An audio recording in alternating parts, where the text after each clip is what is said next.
Buenas tardes y bienvenidos todos a Encrucijada Pagana. Como ya dijimos la semana pasada, iremos colgando las conferencias que se celebraron en las jornadas de Encrucijada Pagana. Hoy volvemos con nuestra segunda entrega, en la que Daniel nos hizo su conferencia titulada El pensamiento hermético en el Renacimiento y el origen de la tradición esotérica occidental. La verdad es que fue una conferencia muy interesante. Merece la pena seguirla con el PDF que vamos a colgar de las imágenes que Daniel va comentando para que tenga sentido todo lo que vaya explicando, y aquí la tenéis para todos vosotros. Disfrutadla. A todos y a todas por venir. Yo entiendo que es un tema difícil de digerir a estas horas de la tarde, y para quien no se lo imagine ya lo auguro, pero bueno, agradezco el esfuerzo y cualquiera evidentemente es libre de en cualquier momento pues irse al baño o a su casa directamente, ¿no?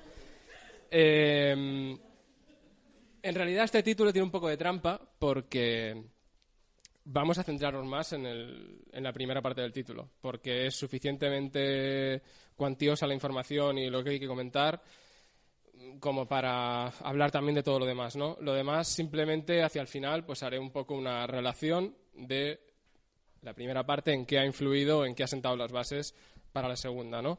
Y también os pido disculpas porque, a pesar de que, bueno, los que sepáis que participo en un programa de radio y demás, os esperaréis que yo fuera a hacer una intervención más al uso, más hablada y demás, es un tema que he preferido traerlo más en plan discursivo, leído, así que, ya digo, mis disculpas para quien quizá le pueda parecer un poco pesado, pero era la única manera de, digamos, ceñir un poco el tema, porque si no, me conozco, ya lo estoy haciendo, me puedo largar mucho y todavía no he empezado. Así que vamos a ello. La naturaleza encierra a otras especies dentro de unas leyes por mí establecidas, pero tú, a quien nada limita, por tu propio arbitrio, entre cuyas manos yo te he entregado, te defines a ti mismo. Te coloqué en medio del mundo para que pudieras contemplar mejor lo que el mundo contiene. No te he hecho ni celeste, ni terrestre, ni mortal, ni inmortal, a fin de que tú mismo, libremente, a la manera de un buen pintor o un hábil escultor, remates tu propia forma. Me ha parecido adecuado abrir con estas palabras de Pico de la Mirandola en su famoso discurso sobre la dignidad humana, para dar cuenta del carácter de una época. En el discurso se introducían reivindicaciones que iban a convertirse en axiomas del pensamiento humanista renacentista. ¿Cuáles serían? Para empezar, el derecho inalienable a la discrepancia, el respeto por las diversidades culturales y religiosas y el derecho al crecimiento y enriquecimiento de la vida a partir de la diferencia. Un texto, por cierto, que en realidad fue la preparación de Pico de la Mirandola, a modo de apuntes, para su participación en una de aquellas famosas disputas, es decir, de aquellos debates públicos de la época que se celebraban con motivo de alguna fecha señalada y donde se enfrentaban dialécticamente diferentes intelectuales del momento. Ya adelanto que la disputa, en este caso, iba a celebrarse para la Epifanía de 1487, y es que lo que ocurrió es que ni tan siquiera llegó a producirse. Ya os podéis imaginar por qué, porque entran en juego unos personajes de los que Julie ha hablado anteriormente. ¿Por qué? Pues porque el Papa consideró que 13 de las 900 tesis que formaban parte del discurso eran diametralmente heréticas. Basta decir que nuestro protagonista, Pico de la Mirandola, no solo no se retractó, sino que insistió públicamente con una apología en la que se reafirmaban los puntos censurados, lo cual, os podéis imaginar, le valió la excomunión y tuvo que huir por un tiempo a Francia, donde además fue detenido, encarcelado y tiempo después, gracias a la ayuda de un buen amigo suyo, que era el rey Carlos VIII, pues fue liberado y pudo volver a Florencia, ¿no? Sin embargo, no sería readmitido como católico hasta 1493 por el Papa Alejandro VI. Pero volvamos a la cita con la que he empezado. El punto principal que se desprende de ella consiste principalmente en la que quizás sea la piedra angular del nuevo paradigma del Renacimiento: el desplazamiento de una visión teocéntrica de la existencia a una cosmovisión donde el ser humano pasa a ser el protagonista de la historia. Pero ¿quiere decir esto que la gente de este nuevo tiempo ha dejado a un lado la fe? No, pero sin duda se ve afectada la manera en cómo la persona que ha hecho suyo este nuevo paradigma vive su experiencia espiritual a partir de este momento. La experiencia de lo espiritual va a convertirse en un proceso de búsqueda activa, un viaje iniciático a través y hacia lo divino, que yace a menudo dormido en lo más profundo del alma. Como un destello brillante, me vais a permitir la metáfora, en el fondo de unas aguas oscuras. Unas aguas oscuras en cuyo fondo, en ese destello mismo, el que se sumerge descubre una llave. Y esa llave es la llave del alma que abre las puertas a una nueva comprensión. Una de las cosas más indicativas e importantes para comprender un poco el porqué de toda esta revolución del pensamiento, que a menudo se pasa por alto cuando uno accede a la lectura de un texto como el discurso sobre la dignidad humana, es la cita.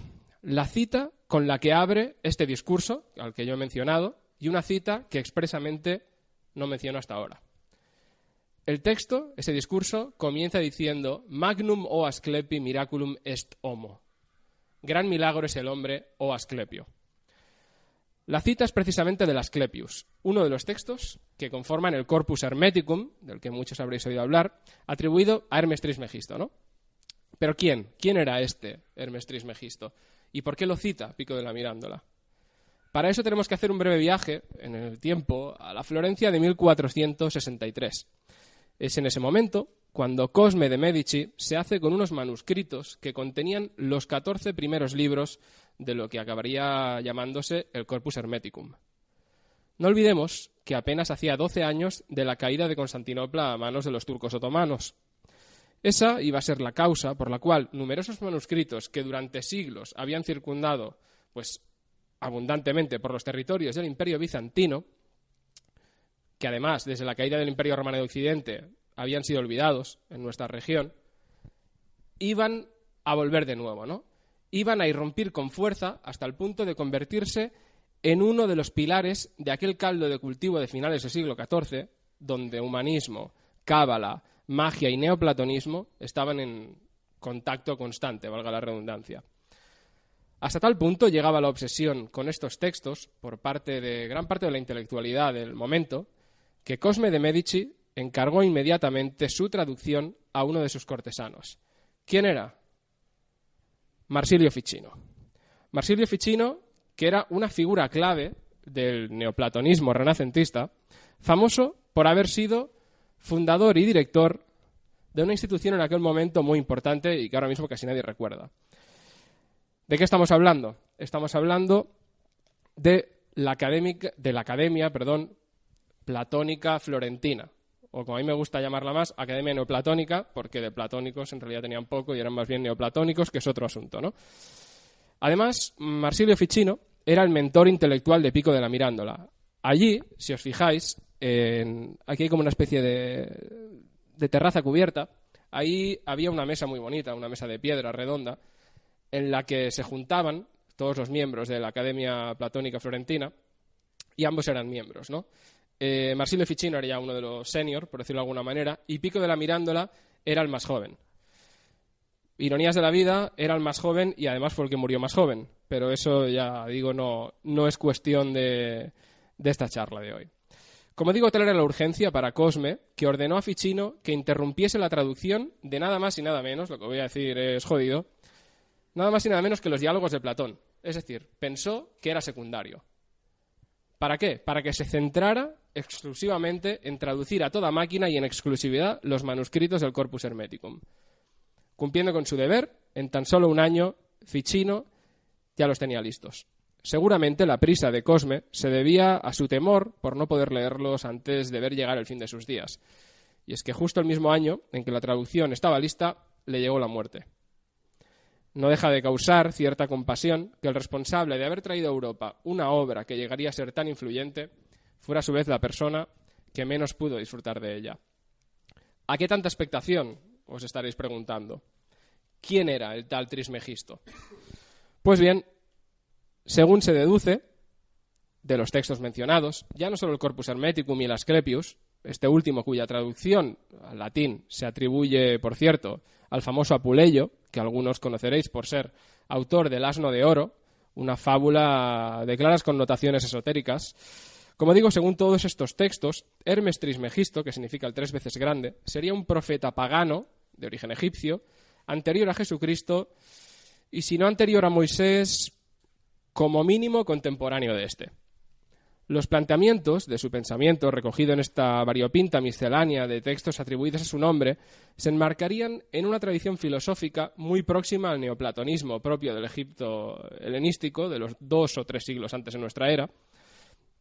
Si bien esta corriente de pensamiento, que pasaría a conocerse, ahora sí, como el hermetismo, a pesar de compartir con el neoplatonismo una característica básica, que era el monoteísmo, este monoteísmo era un monoteísmo, digamos, intelectualizante. No era el resultado más bien de una conclusión filosófica y no tanto, ¿no?, de una revelación en otros contextos, como por ejemplo en el, vamos a decirlo así, en el tribalismo, en el monoteísmo tribalista de la religión judaica.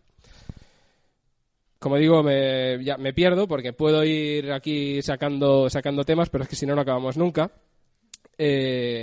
Otra de las características, ¿no?, propias del hermetismo sería una cosa que iba a tener sus dificultades para encajarla con el cristianismo del momento, incluso también para los seguidores del hermetismo que profesaban la fe hebraica.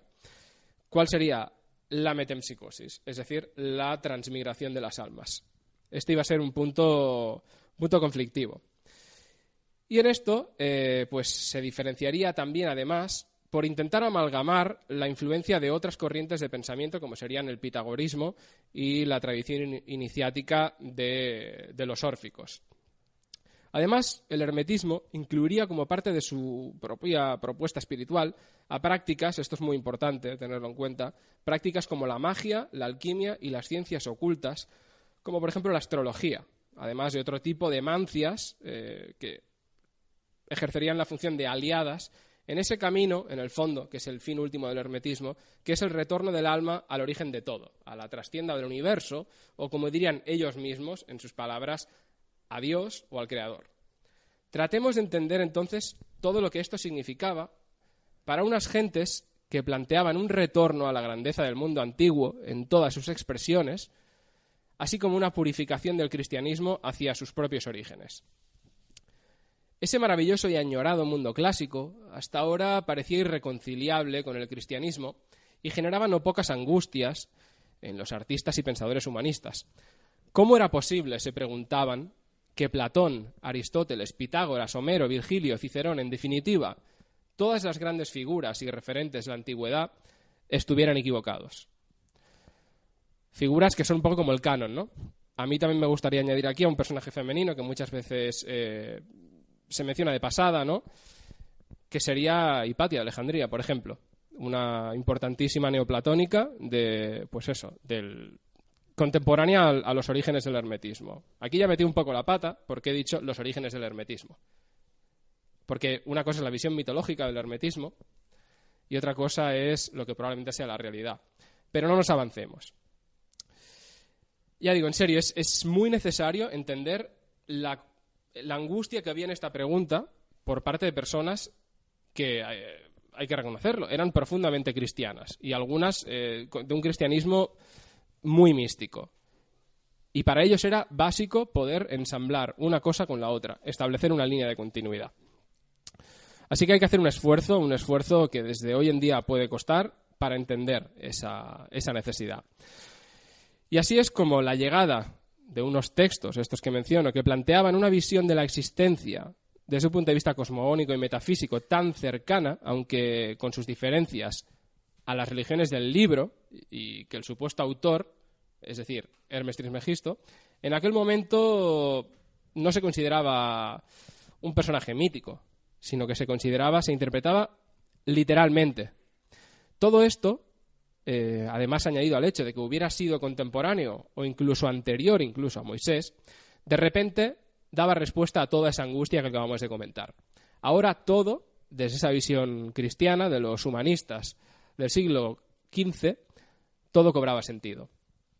¿Por qué? Porque en tiempos paganos habría existido un profeta y por ende también un grupo de personas que había accedido a una comprensión del mundo tal y como es visto evidentemente desde un punto de vista monoteísta, pero una visión del mundo muy similar a la de la tradición judío-cristiana. Un profeta, este Hermes Trismegisto, que en el fondo debemos entender, y esto es interesante, pero no nos podemos detener mucho porque ya daría solo para hablar una hora de eso, hay que entenderlo como una analogía, una versión griega del dios egipcio Thoth. Al mismo tiempo, Thoth, que es el dios del conocimiento y la magia, sería análogo también al Hermes griego. No es casual que este personaje mítico, fundador del hermetismo, y que se llame Hermes o 3 veces grande, lleve precisamente el nombre de Hermes, asimilable a Thoth, y encima se le atribuyan orígenes egipcios. Quedaba pues establecida la existencia de una filosofía perenne, una tradición primordial que enlazaría el mundo pagano con el presente cristiano. Y aquí cuidado, porque me gustaría añadir que en esta ocasión nos estamos centrando exclusivamente en cómo transformó el hermetismo la tradición esotérica occidental. Pero hay que tener en cuenta que del mismo modo en que estos textos fueron percibidos como fueron percibidos por parte de estos pensadores cristianos heterodoxos, que por otra parte también eran completamente revolucionarios desde un punto de vista cultural, lo mismo ocurrió exactamente en el mundo islámico y precisamente con el mismo tipo, con el mismo perfil de personas y de intelectuales. El mundo islámico, donde además la alquimia tenía una presencia, sobre todo en la mística sufí, que iban casi de la mano. Pero ya digo, es otro mundo. Sería como llamarlo, habría que cambiar el título de la charla y llamarlo el pensamiento hermético en la edad de oro del Islam y el nacimiento o el origen de la tradición esotérica del Islam. O sea, pero sería prácticamente análogo, ¿no? En otro contexto, desde el que ver más o menos la misma reproducción de un patrón muy similar de transformación de ciertas escuelas de pensamiento, es que, ya digo, sería muy complicado, ¿no? Tratarlo en esta ocasión. Por eso no tenemos tanto tiempo como para extendernos sobre el asunto, pero solo por hacer una mención, que creo que merece la pena, uno de los textos clave de la tradición hermética, que a muchos os sonará, que es un brevísimo texto conocido como la Tabla Esmeralda o la Tabla Esmeraldina, de la cual, si uno busca en Google, pues verá que hay pues unos objetos muy bonitos, ¿no? Parece que hechos de esmeralda. Ya adelanto que son un fake, pero en muchas webs conspiranoicas y demás la gente dice, ya tenemos aquí la Tabla Esmeraldina, y además parece que está escrita en púnico, lo cual es un poco una locura.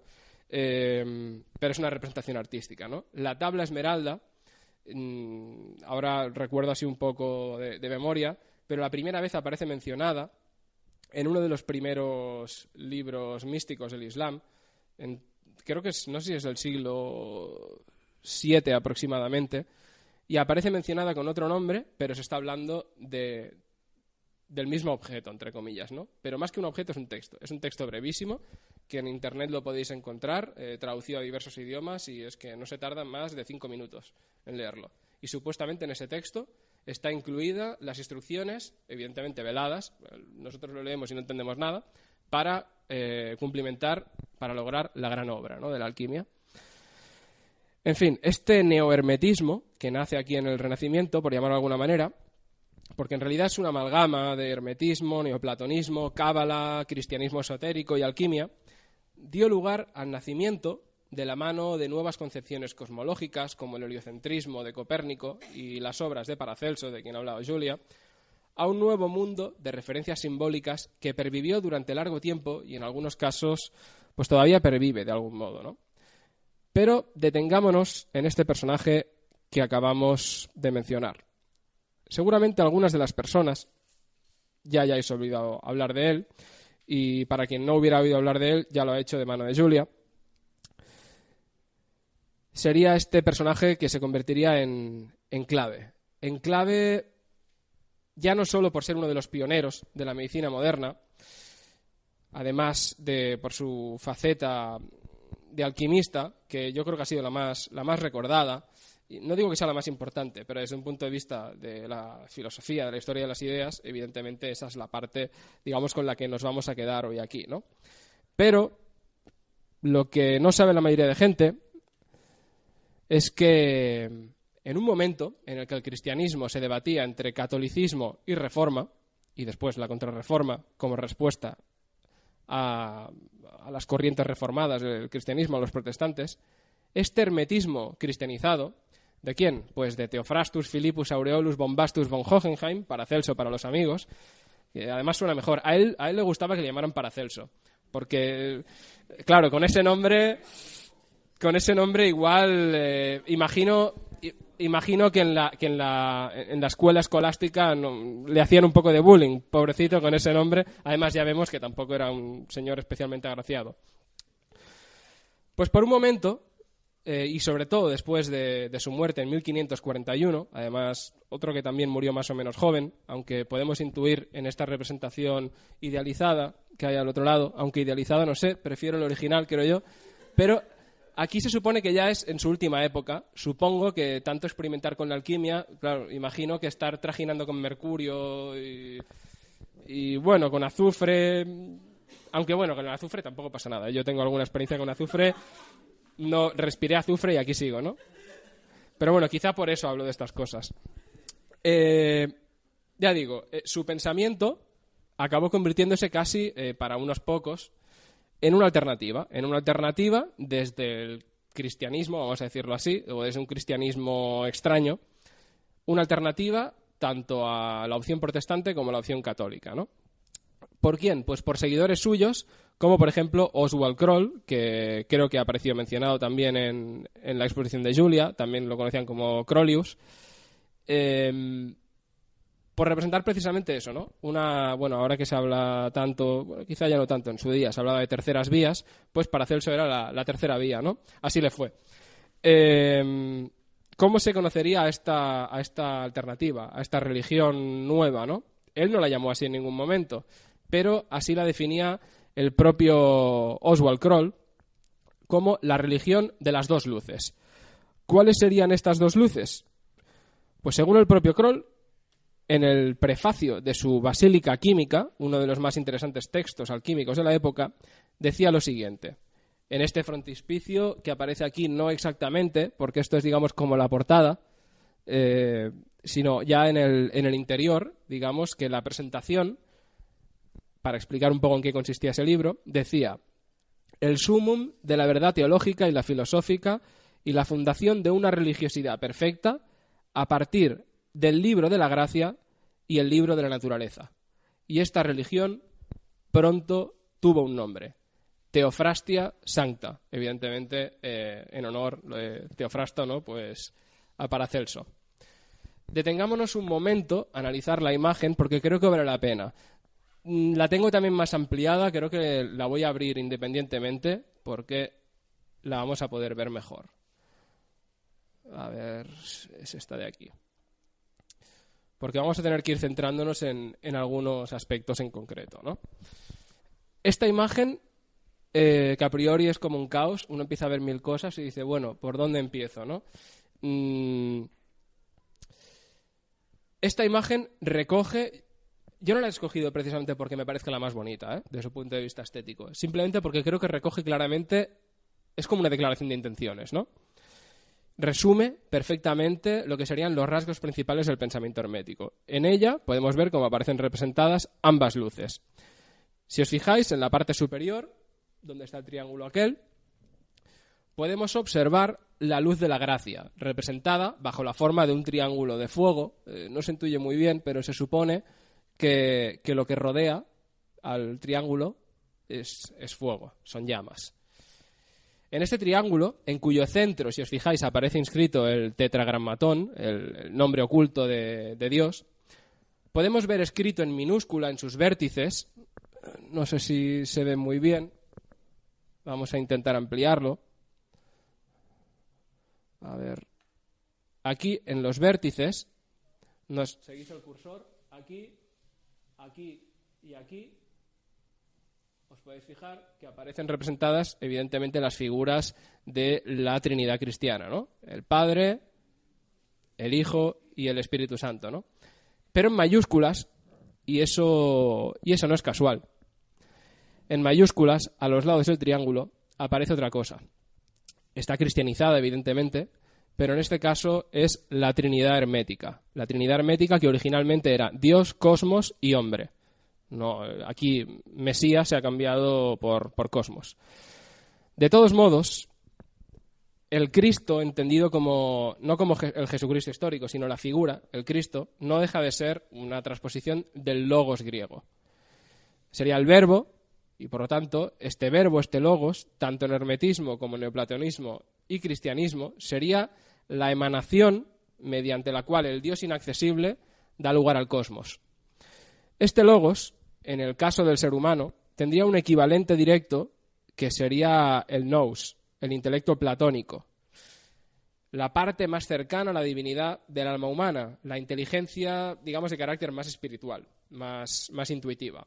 Este nous, según los pensadores herméticos, sería la única vía por la cual se puede acceder y ascender en esa cadena áurea de las emanaciones, que es otro concepto también hermético, en la cual todo emana directamente desde el origen de todo y todo tiene parte de divinidad, desde la deidad incognoscible directamente hasta el más humilde de los minerales, lo cual enlaza un poco con esa visión de reencantamiento, vamos a decirlo así, o de recuperar una religión viva de las cosas, un poco relacionada tangencialmente con lo que decía Julia, ¿no? De que todo en parte está vivo, ¿no? Todo en parte está vivo, perdón.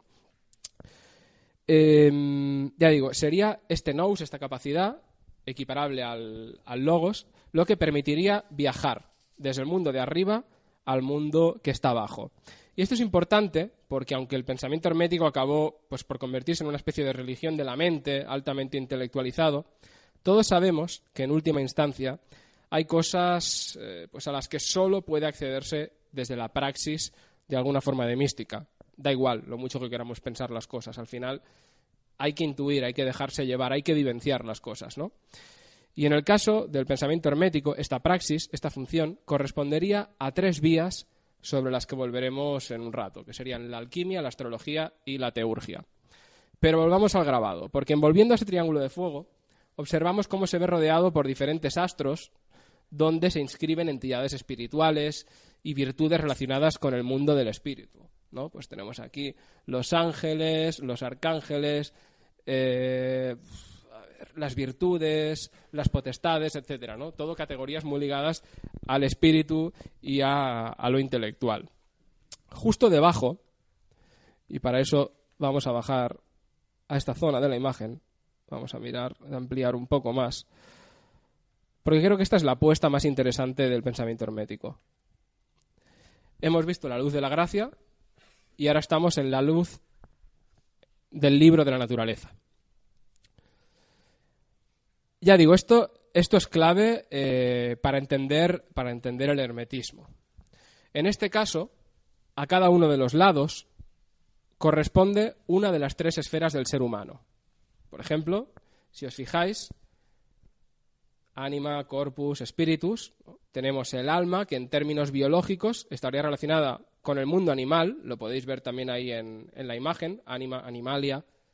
Estaría relacionada, como digo, con este mundo animal en tanto el alma es personal. Y sabemos que los animales son conscientes de sí mismos y, por lo tanto, esas serían las correspondencias, ¿no? Aquí ya entramos en un lenguaje que, como comentaba Julia, muy ya de esas correspondencias, de esas analogías simbólicas, que evidentemente son válidas, pueden ser más o menos válidas desde un punto de vista universal, a un nivel, digamos, discursivo, filosófico, pero hay que vivenciarlas.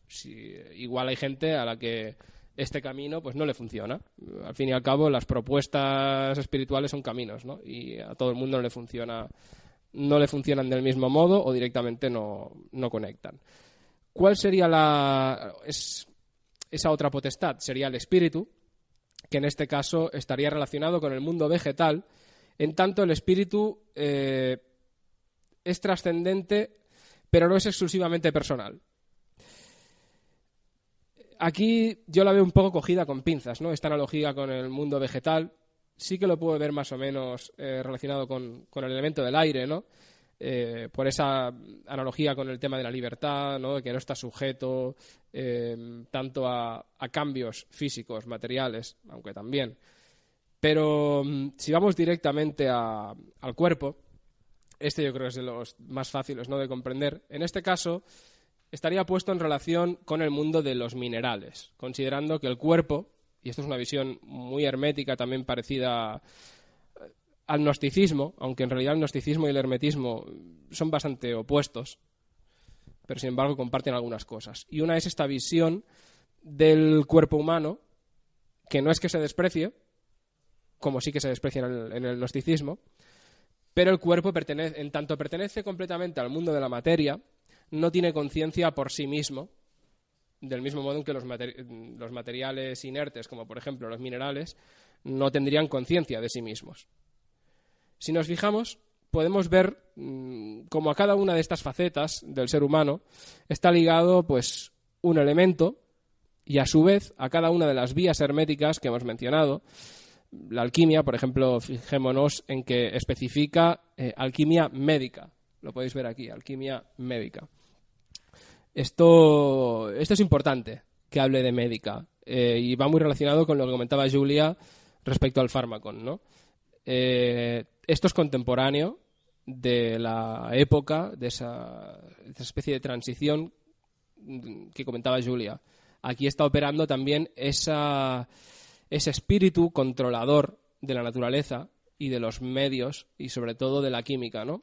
Y se está advirtiendo, por ejemplo, el uso que se debe hacer de la alquimia, ¿no? La alquimia debe ser usada como algo médico, ¿no? Como algo positivo, curativo. No debe transgredir otras cosas, ¿no? En la visión que hay desde el pensamiento hermético. Luego estaría también la teurgia, que en este caso aparece bajo la forma de la cábala, que la tenemos al lado derecho, que estaría relacionada también pues con la astrología, que aquí se relaciona con la magia astrológica. Esta sería, ya digo, la tríada básica de la praxis hermética. Arriba tenemos todo lo que es el corpus intelectual y aquí la praxis. Todo este mundo natural vemos que está regido por los signos del zodíaco, que rodean completamente la rueda de las estrellas fijas e inmóviles.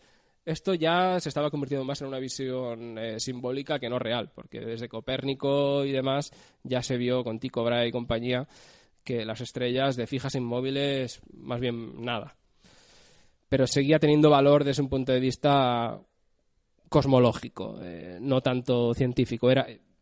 Funcionaba como lenguaje simbólico.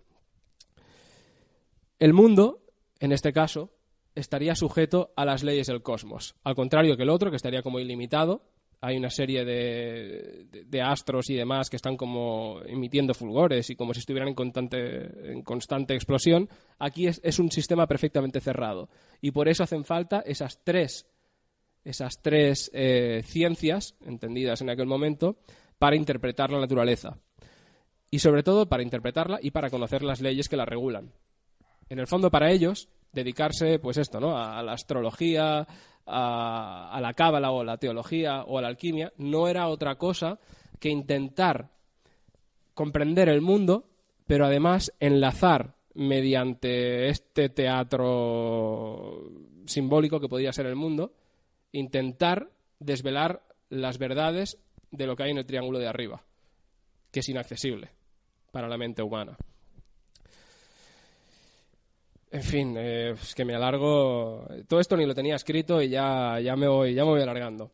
Pero vale la pena fijarse en una frase que rodea el círculo, que es esta que está en mayúsculas, justo debajo de los signos del zodíaco, que entra un poco en advertencia y se relaciona con ese espíritu que comentaba Julia, ¿no?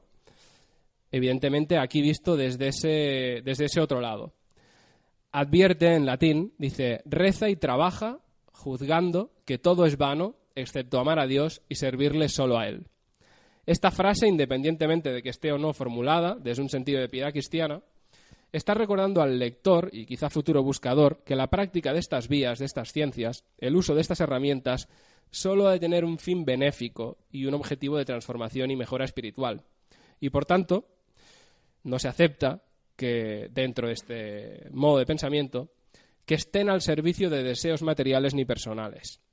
Recordemos, en aquella época, en aquellos siglos, la obsesión de alguna gente cuyo principal interés con respecto a la alquimia era hacerse de oro vendiendo pociones o, interpretando literalmente las metáforas, convertir el plomo en oro. También, en el caso de la magia, a quienes acuden a ella pues con objetivos puramente mundanos y egoístas, también se les hace esta advertencia, ¿no?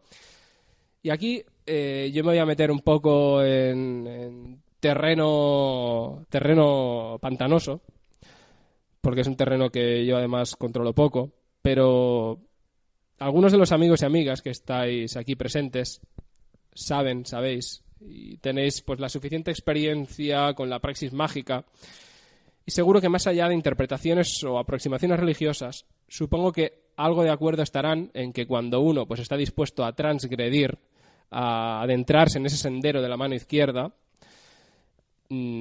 o directamente a realizar unas prácticas dañinas o con un objetivo puramente egoísta, lo cual es, cuidado, perfectamente legítimo desde un punto de vista de libertad. Ahí yo ya no entro, pero por lo que me habéis comentado alguno de vosotros, también cuando uno transgrede, ¿no?, ha de estar dispuesto a pagar el precio. El precio que pueden tener algunas de estas acciones. Y no me estoy poniendo aquí especialmente esotérico ni kármico, no hace falta complicarse mucho. Simplemente aquel famoso dicho del refranero, ¿no?, que dice que quien juega con fuego, pues se quema. ¿Con esto qué me estoy refiriendo? ¿Con alguna potencia sobrenatural? No. Simplemente que pues cuando uno intenta hacer daño a otros y esos otros tarde o temprano se enteran, pues es probable que no uno, no dos, pero al tercero, pues igual te agarre la mano, ¿no? Te agarre la mano y te la devuelva. Pero bueno, luego si queréis ya lo podemos comentar en el turno de preguntas. Volvamos con el emblema, ¿no?, que nos ocupa. Para terminar con la descripción, seguro que ya os habréis fijado en los personajes que aparecen al lado y lado. Aquí tenemos a un viejo conocido, al amigo, bueno, Paracelso. Y es que todos y cada uno de ellos corresponden a diferentes personas, algunas más reales que otras, consideradas como los grandes de la tradición hermética, ¿no?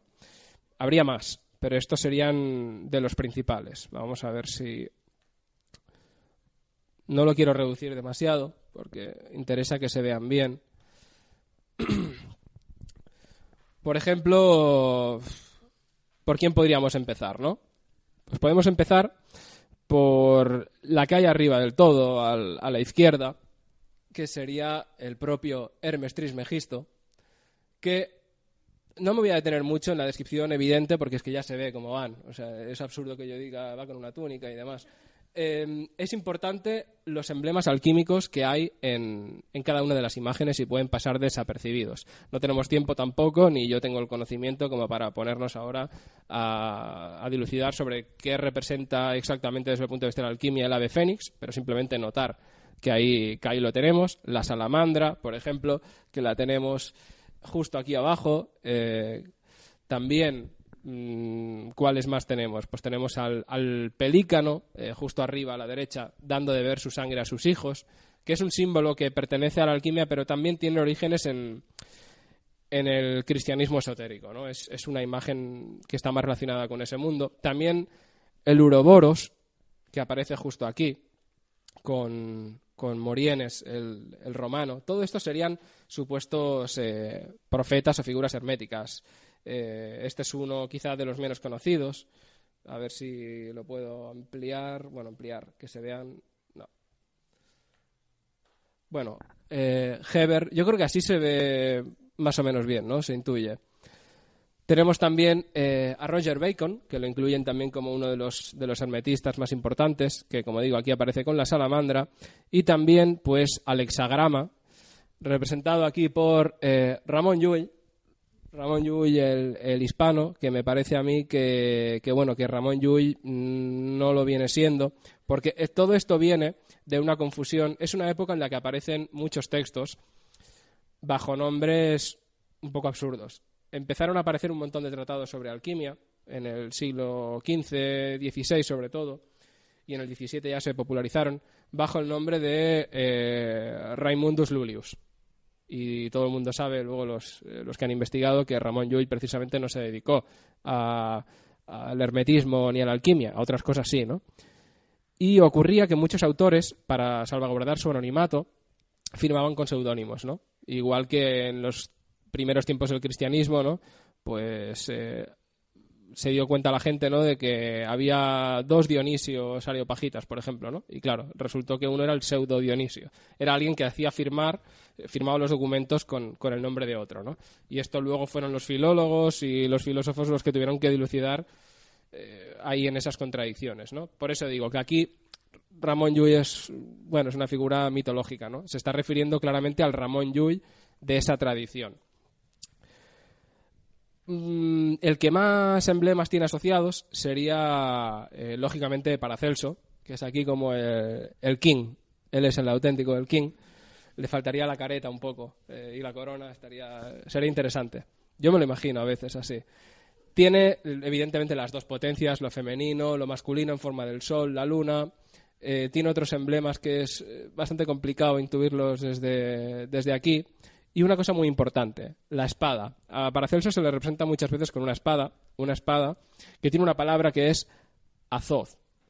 Azoz, que en castellano se podría traducir, aunque pierde un poco su significado, como el azogue. El azogue, el azoz en este caso, por citar, para no decirlo yo, sino que lo diga alguien pues con conocimiento de materia, voy a citar a Eliphas Levi, que en su libro Magia Trascendental hablaba en estos términos. El azoz, o medicina universal, es para el alma razón suprema y justicia absoluta. Para la mente, la verdad práctica y matemática. Para el cuerpo es la quinta esencia, la cual es una combinación de oro y luz. En el mundo superior o mundo espiritual es la materia prima de la gran obra, la fuente del entusiasmo y la actividad del alquimista. En el mundo intermedio, o mundo de la mente, es la inteligencia y la capacidad de una persona de ser industriosa. En el mundo inferior es el esfuerzo físico. Yo entiendo que es un poco duro a estas horas hablar de Eliphas Levi, porque, bueno, en fin, no es lo más digerible, ¿no? Pero si me permitís, vamos a pasar, no sé por qué se me ha reseteado esto, vamos a pasar directamente a dejar por un momento las imágenes, luego volveremos a comentar algunas más, de manera mucho más rápida, y volvamos por un momento a cuando comentábamos esa tercera vía, ¿no?, en que podría haber consistido ese hermetismo cristianizado, pero tolerante hacia otros credos, eso sí, ese hermetismo quizá del siglo, sobre todo del siglo XVI, no tanto de los inicios a finales del siglo XV. Y este hermetismo cristianizado representaba, como dije, esa alternativa, ¿no?, frente a una Europa que estaba fracturada entre la guerra entre católicos y protestantes. Hay que decir que más allá de unas pocas décadas, donde esto fue más o menos tolerado por la Iglesia, décadas en las que, por ejemplo, ocurre algo inaudito. Muchos de los que hayáis viajado a Roma, por ejemplo, pues no sé si os habéis fijado que Miguel Ángel pintó en un mismo espacio, como la Capilla Sixtina, a las sibilas del mundo antiguo, compartiendo espacio con los profetas bíblicos. No están ni pintadas más pequeñas, ni en cualquier otro sitio, no, están intercaladas en el techo de la Capilla Sixtina, profeta bíblico, sibila, profeta bíblico, sibila, haciendo, digamos, caso, siguiendo esta línea en la cual todo está conectado, ¿no? Desde los tiempos de las sibilas, desde el mundo pagano, hasta la actualidad, entendida como la actualidad de ellos, ¿no?, del siglo XVI. Sea como sea, esto fue algo que duró bastante poco, puesto que la animadversión de la Iglesia fue aumentando progresivamente. No hay que olvidar la excomunión de Pico de la Mirándola, por ejemplo, por esas acusaciones de herejía. Y esta animadversión, ya digo, fue aumentando hasta que llegó el punto, con el recrudecimiento del dogmatismo por parte tanto de católicos como protestantes, en esa guerra que ambos tenían por el control de Europa, que tanto unos como otros acabaron proscribiendo completamente la propuesta hermética. Y desde entonces se consideró pura y simplemente herejía.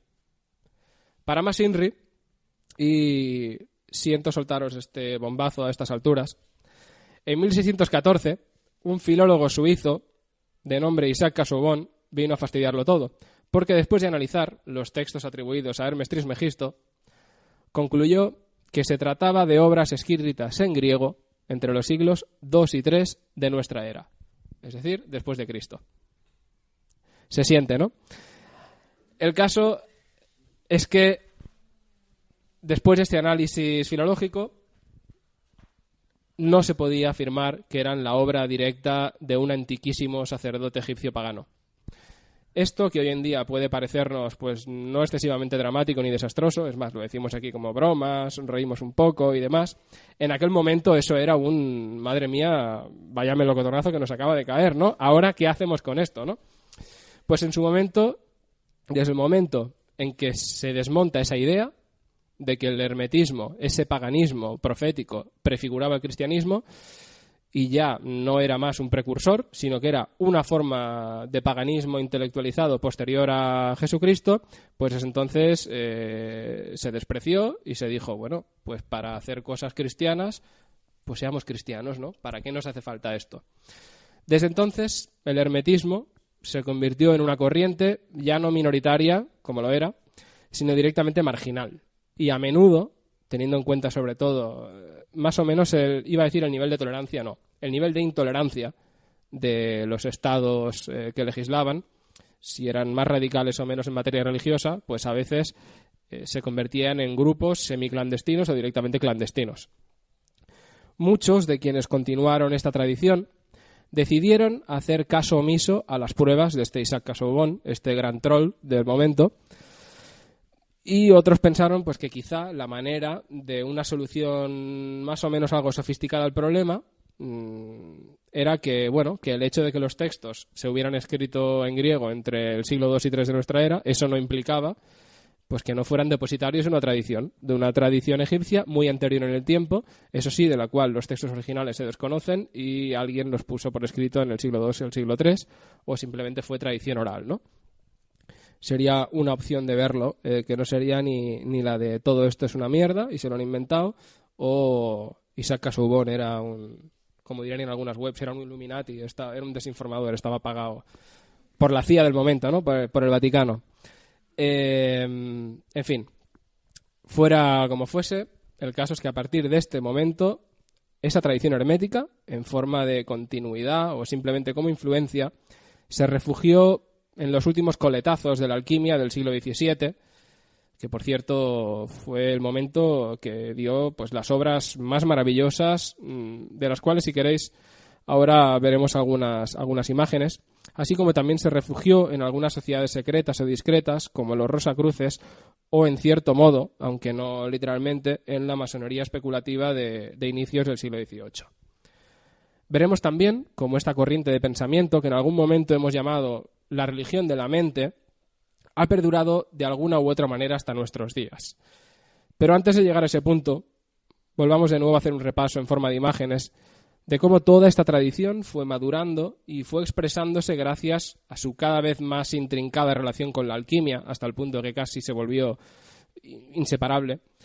Ya no tanto se expresaba en obras textuales, sino en obras pues esencialmente dependientes de imágenes. Vamos a ver algunas de ellas. Vamos a ver si ampliamos esto en pantalla completa para que se vea mejor.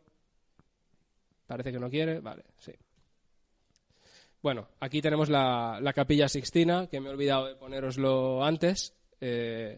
Tenemos aquí intercalados Sibila, Profeta, Sibila, y etcétera. Tengo aquí algunos detalles más de las sibilas en concreto. Es muy gracioso el detalle de la sibila de Kuma, que es esta de aquí arriba, que yo creo que fue un cameo de algún amigo de Miguel Ángel, que estaba muy ciclado y le dijo, tú vas a ser la sibila de Kumas, ¿no? Porque, bueno, realmente es pavorosa. Y, bueno, aquí tenemos otras dos más idealizadas, ¿no? Y la tercera, que a mí siempre me ha recordado mucho a la Venus de Botticelli. No sé, ahora no recuerdo si son más o menos de la misma época. No, creo que Botticelli es anterior, pero, bueno, no sé, igual era la nieta de la modelo de entonces. Vamos, como digo, con las imágenes, ¿no? Aquí, por ejemplo, tenemos un emblema de 1724 aparecido en esta obra. No sé alemán, así que los que lo sepáis os lo pronunciáis en vuestra mente, y los que no, pues lo pronunciáis como lo pronunciaría yo en la mía, ¿no? Es de 1724, aunque la original es de 1604. Aparece aquí abajo, siempre aparece representado porque en 1604, supuestamente, dentro de la tradición Rosacruz, es cuando Christian Rosenkreuz reemerge de esa cueva, de ese retiro donde había estado oculto, ¿no? durante muchísimos años, y volvía, ¿no? Con una analogía también un poco, esto me lo saco de la manga, pero a mí me ha recordado eso, ¿no?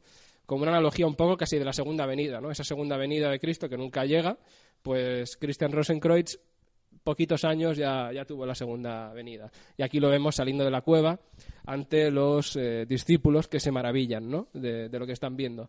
Sale aquí, evidentemente, sale de viejo resucitando tal como llegó al mundo. Es ese emblema a veces tan recurrente, ¿no? en la mitología, de que la muerte, en el fondo, volver de la muerte es renacer, ¿no? Y aunque no sea volver de la muerte, morir también es nacer de otro modo, ¿no? Aquí tenemos otra imagen, esta es la típica, ¿no? Esto aparece en una obra de Theophilus Schweikart, no sé cómo se pronunciará, bueno, y es la típica imagen que representa supuestamente el colegio invisible de la Hermandad Rosacruz. Tenéis muchas cosas, pero a mí me parece siempre una imagen muy bonita porque es como un grupo de gente que va por el mundo, itinerante, móvil, que contiene muchos saberes secretos y preciosos ahí por arriba que van flotando en forma de angelotes y astros que te comunican cosas, otros que intentan acceder pero se despeñan, y otros que si no se despeñan ya hay unos ángeles con una especie de bastones que te arrean. Otros tienen trompetas, una espada que te corta, ¿no? En fin, están como advirtiendo, ¿no? En parte también de que no cualquiera es válido para estas cosas y que hay que estar también dispuesto, a quien esté dispuesto a adentrarse en estas corrientes, a defender lo suyo pues con uñas y dientes, ¿no? Más imágenes. Esta a mí me parece muy bonita. Esta yo creo que es claramente alquímica, o por lo menos, aunque la obra se titula Cábala, es también del siglo XVII, de un autor muy importante, que luego os he dejado aquí una bibliografía para los que queráis coger, y ya digo, es una obra que para mí representa claramente una iniciación en la cual, bueno, la liebre, no sé si alguna vez... Esto yo lo aprendí en un curso de simbología que hice con el profesor Raimon Arola, del cual recomiendo aquí algunos libros, y algunos de vosotros habéis hecho este curso también conmigo. Mencionaba la liebre, ¿no? La liebre, que muchas veces es emblema de la concupiscencia, de los vicios y demás, pero también no olvidemos el refrán popular a veces de estar a cuando salte la liebre, ¿no? Es estar siempre al acecho a ese momento que, en este caso, sería... A ver cómo lo explico. A todos más o menos nos ha pasado que en este mundo en el que vivimos, ajetreado y demás, de repente tenemos esa especie como de experiencias epifánicas en las cuales parece que empezamos a entender todo, ¿no? Eso sería un poco la explicación, o la explicación no, cuidado, la versión, la interpretación esotérica de ese refrán popular de estar a que salte la liebre, ¿no? Es aguardar al salto de la liebre. Ahí ya vemos, es que el mismo personaje. Al principio es un profano, es un neófito, está aguardando esa iniciación y llega un momento en el que cuando salta la liebre se le cae la venda de los ojos y es partícipe de la posibilidad de un ascenso. Tiene ahí una vía de ascenso. La liebre vemos que se mete en el interior de esa montaña. Esa montaña en otras imágenes aparece representada como el Mons Philosophorum, ¿no? el monte de los filósofos, o el Mons Magorum Invisibilis, ¿no? Que es esa otra realidad, que no es una realidad física, sino que, depende de las interpretaciones, puede ser una realidad espiritual o una realidad puramente filosófica, mental, ¿no? Un estado del alma, un estado de la mente. Y todo esto que veis aquí son fases alquímicas. Fases alquímicas, la calcinación, la sublimación, la solución, la putrefacción, destilación, coagulación y la... Julia, ¿a ti te suena alguna de estas? Es que se ve muy comprimida, pero bueno. Y una vez se han hecho estas operaciones, se llega al interior del palacio donde tiene lugar la boda alquímica, que es la unión de los principios femenino y masculino.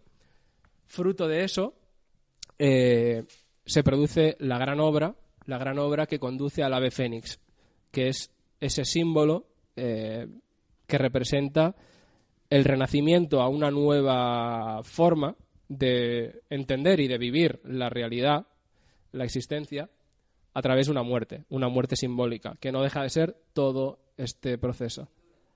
Tinctura, exacto.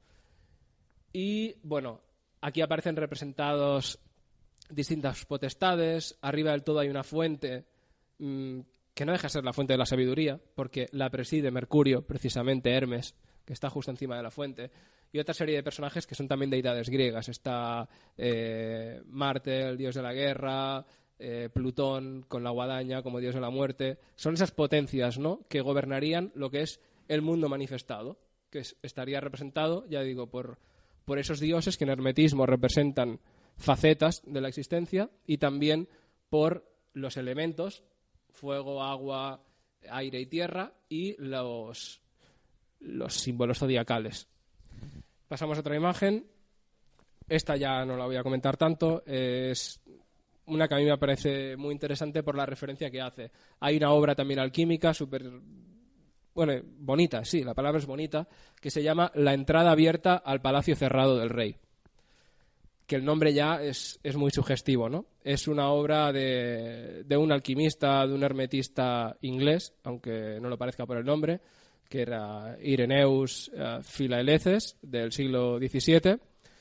Y, bueno, aquí hay un montón, digamos, de un recopilatorio de consejos, de afirmaciones herméticas. Vemos de nuevo siempre esa figura mitológica casi de la montaña, ¿no? De casi el útero de la tierra, ¿no?, que en el fondo es de donde emana, donde es necesario volver.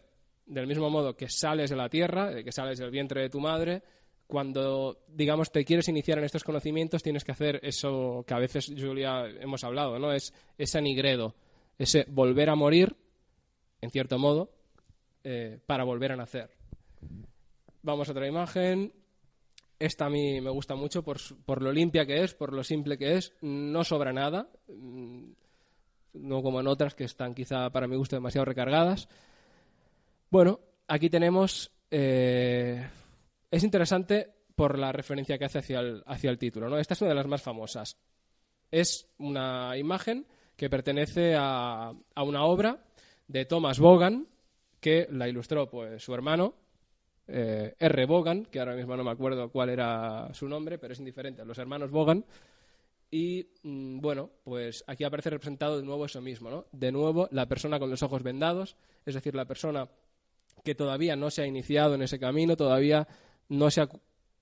Puede que sí que se haya cuestionado, ¿no?, su existencia, pero le falta acceder a esos conocimientos, ¿no? Simbolismos aquí evidentes, ¿no? ¿Qué hace un ángel marcando hacia arriba con una espada flamígera y marcando hacia abajo con una serpiente, ¿no? La serpiente que siempre está ahí, le guste o no le guste a quien sea, ¿no? Es una figura universal y casi siempre suele significar o implicar lo mismo, ¿no? Pero a veces hay que saber leerlo y no es fácil. Si nos fijamos, alrededor hay como una especie de altar, y en ese altar hay una llama que pone Lumen Naturae. Es la luz de la naturaleza. La luz de la naturaleza, ¿qué ocurre? Que solo te permite ver hasta un punto. Luego pone región fantástica.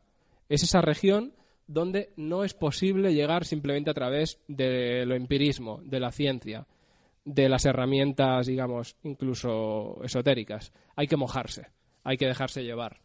Y solo así uno es capaz de alcanzar el Mons Magorum Invisibilis, en cuyo interior está el Thesaurus Incantatus, que es el tesoro encantado. El tesoro encantado para el cual hay que matar al dragón, que muchas veces matar al dragón en realidad es someter al dragón, que el dragón no es más que uno mismo. Es decir, el dragón en este caso sería la versión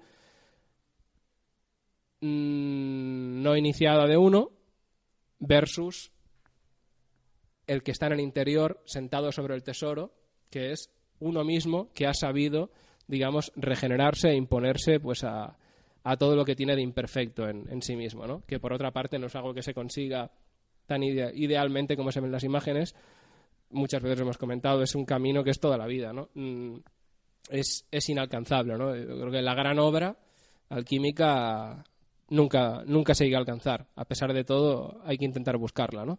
Otra obra también magnífica, que es La fuga de Atalanta, de Michael Mayer, otro referente también. Esto ya se entronca en una tradición ya rigurosamente casi alquímica. Es una obra de 1618 y es clave. Es clave tanto a nivel iconográfico como por los significados, porque es una obra que funciona. Hay una partitura, porque además está musicado. El autor crea un emblema, lo pone ahí, y además hay un epigrama que describe la situación. Pero además es generoso y luego te pone una interpretación de lo que significa, tanto el poema como la canción como el emblema, lo cual facilita mucho las cosas, ¿no? Y terminamos un poco este paseo por esta evolución del pensamiento hermético con quizá lo más contemporáneo, ¿no? Que si bien no recoge literalmente el mensaje del hermetismo, sino que adopta algunas de sus herramientas o de sus símbolos, sería, por ejemplo, la tradición del simbolismo masónico, ¿no? Que es muy divertido el nombre de este libro, porque uno de los libros principales de la alquimia es el Mutus Liber, que significa el libro mudo en latín, que es un libro en el cual creo que solo aparecen un par de frases, y además son consejos, o sea, no son descriptivas, y todo lo demás es mudo. Y en 1765, pues se supone que algún masón o varios pues quisieron hacer ese guiño y dijeron, vamos a hacer un libro mudo de la masonería, ¿no? Pero bueno, y de ahí el guiño. Bueno, no sé cómo vamos ya de tiempo, se nos echa encima y no me gustaría terminar pues sin mencionar, por lo menos de pasada, las distintas formas, ya para ir terminando, en que el legado del pensamiento hermético pues se ha plasmado en los últimos 150 años. Podemos encontrar trazos de influencia más o menos evidentes en órdenes iniciáticas como la Golden Dawn, en el misticismo cristiano de la orden martinista, que está muy ligada al rosicrucianismo, y en ciertas modalidades de neopaganismo actual, como por ejemplo sería el helenismo, que también bebe mucho de esa tradición hermética neoplatónica. También juega un papel clave en el ocultismo de autores pues, como el propio Eliphas Levi, y bueno, que sería un autor clave para entender el ocultismo contemporáneo y la renovación del interés por la magia a finales del siglo XIX. Y también se puede ver de una manera quizá más velada, más en un sentido de vocación, de intención, en el universalismo y en la concepción perennialista, en el sentido de que hay una tradición que viene desde no se sabe ni cuándo y que ha pervivido, aunque sea en el inconsciente colectivo, en todos nosotros hasta el día de hoy, que sería, por ejemplo, en la teosofía de Blavatsky, que seguro que muchos conoceréis. La lista pues podría continuar, pero vamos, que no es solo al ámbito del ocultismo y a lo religioso que ha influido, sino que en concreto y sobre todo a través de la alquimia, pues también marcaría profundamente la vida y la obra de un personaje que en mi opinión es clave para una visión reconciliadora del ser humano contemporáneo, tanto con su pasado como con sus profundidades interiores. Me estoy refiriendo a Jung. A Jung, el famoso psicoanalista, que, bueno, yo pues no puedo evitarlo, tengo debilidad por él, ¿no? Y sobre todo por una obra suya, que es la obra menos científica que tiene, que es El Libro Rojo. El Libro Rojo, que es una maravilla para quien quiera ojearlo. Eso sí, os digo que lo vais a tener que ojear por internet, porque quien quiera comprar un facsímil son 200 eurazos, porque es un librazo enorme. Y además la edición que hay en pequeño no incluye las imágenes, lo cual es un absurdo. La gracia no es tanto las reflexiones que se hagan sobre las imágenes, sino que uno pueda acceder a esas imágenes, ¿no? Y también pensarlas uno mismo. Mucho menos continuista, y ya voy acabando, también tendríamos una obra como por ejemplo la de Manuel Dogborst, de quien El hilo de Penélope es un libro que yo creo que es clave para conocer el hermetismo contemporáneo, en el sentido literal. Ese es un hermetista ortodoxo, no se ha dejado influir por otras corrientes, intenta retomar el hilo que se interrumpe más o menos en el siglo XVII-XVIII e intenta actualizarlo. Y bueno, pues por ejemplo, ya a título personal, creo que vale mucho la pena, están ahí en la bibliografía, los libros de Federico González, que están publicados en la colección TOZ de la editorial Libros El Innombrable. Y bueno, y así llegamos al final, ¿no? ¿Cuál es la aportación que puede hacer entonces la tradición hermética al mundo de hoy? Pues yo me atrevería a decir que se trata principalmente de su metodología.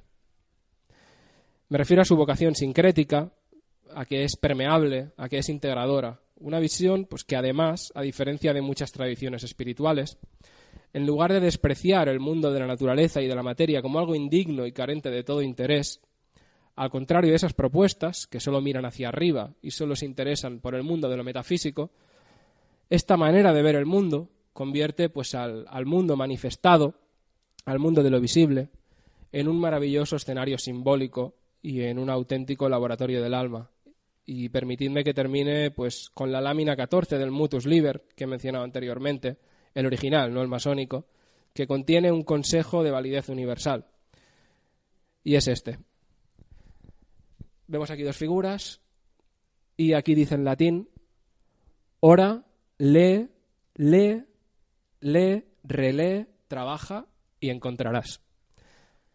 Orar en este sentido, bueno, allá cada uno, ¿no? Puede ser una visión religiosa del término o puede ser una invitación interpretada desde una óptica actual de no olvidar ese trabajo interior, ese trabajo espiritual. Pero sobre todo la importancia de esto, leer, releer lo que uno ha leído, es decir, a veces desaprender, y es la única manera al final en la cual pues puedes encontrar. Eso es todo.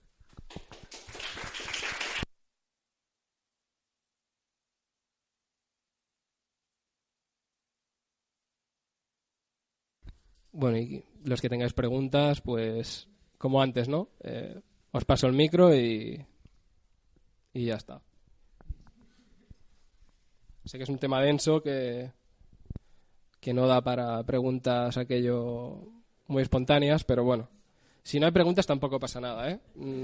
Ya se leerá y se releerá y cuando se encuentre ya se preguntará, ¿no? No hay preguntas, o sea, me siento como un profe ahora de aquellos de nadie tiene preguntas, pues me voy. Bueno, la semana que viene examen.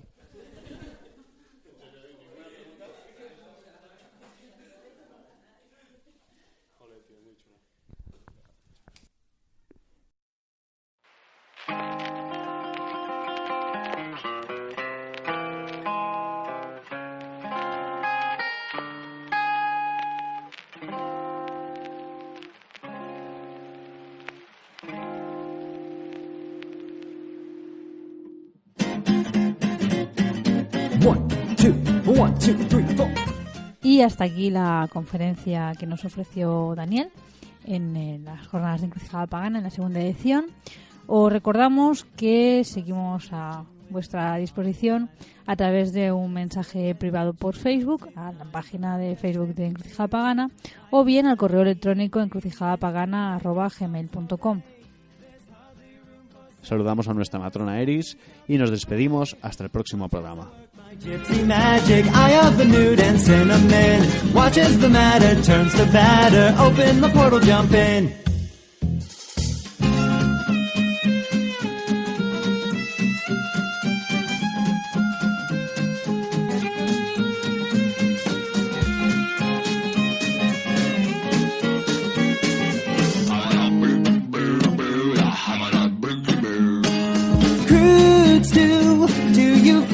Apple bloom. Sometimes life is not a cakewalk served up on a silver spoon. Toss a fig and save the date, and bread and butter, chant and mutter, marination, incantation, chocolate icing, timeline splicing, yeast is rising, rectifying.